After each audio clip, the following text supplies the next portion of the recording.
S'appelle Nolwenn. Nolwenn, sois la bienvenue sur scène. Nolwenn Le Biavant. Bonsoir. Rien que le nom du laboratoire, déjà, à réussir à le prononcer, c'est un exploit. C'est le Centre de recherche sur l'hétéroépitaxie et ses applications. Oui. Je l'ai bien dit, le CREA. Et ton sujet de thèse? Vers un laser à cascade quantique à base d'oxyde de zinc. D'accord. Et tu as alors, je crois, 2 directeurs de thèse. Oui, c'est ça. Tu peux les citer? Jean-Michel Chauveau et Maxime Hugues. Super. Est-ce que tu es prête? Oui, je suis prête. Alors, je te donne le chrono. 3, 2, 1, c'est parti. Vous le savez déjà, les lasers sont présents partout dans notre quotidien. Dans les lecteurs Blu-ray ou encore dans les fibres optiques qui transmettent l'information dans les réseaux. La plupart des lasers émettent de la lumière à une longueur d'onde ou couleur qui dépend des matériaux choisis pour les réaliser. Mais pas tous.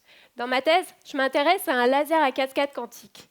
Son intérêt est que la couleur qu'il émet dépend de la manière dont les matériaux sont agencés. Pour les mêmes matériaux, une large gamme de couleurs peut être émise en changeant leur épaisseur et il en découle une multitude d'applications, allant de la meilleure détection des armes dans les aéroports au dépistage plus précoce des cancers. Alors pour émettre de la lumière, on utilise des électrons, qui sont des particules chargées négativement. Tout cela se passe dans un puits quantique. Lorsque l'électron tombe au fond du puits quantique, l'énergie qu'il perd peut permettre d'émettre un photon ou grain de lumière.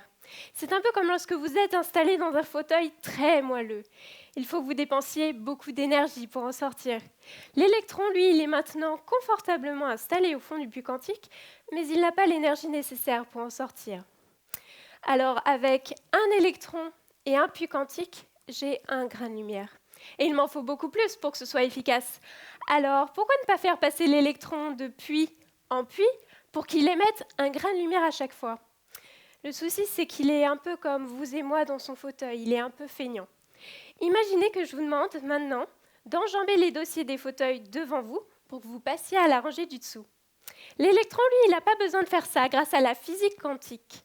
Dans l'infiniment petit, 50 000 fois plus petit que l'un de vos cheveux, les règles sont totalement différentes. En fait, il va passer de puits en puits comme s'il y avait un tunnel qui les reliait. Lui n'a pas besoin d'enjamber les dossiers comme vous.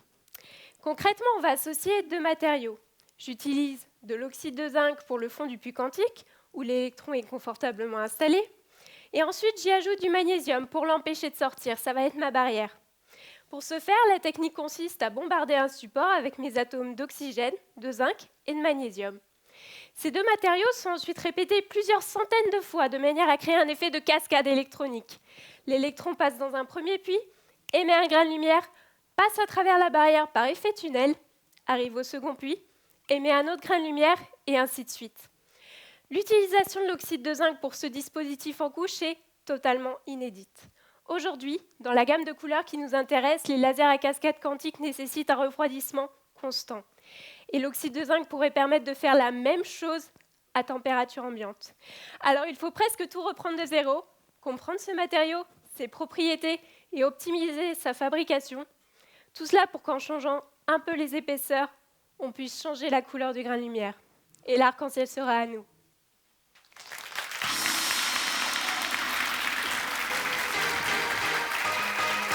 Bravo Nolwenn. Bravo. Pas facile de vulgariser ce style de sujet, c'est vraiment bravo. Notre 14e candidat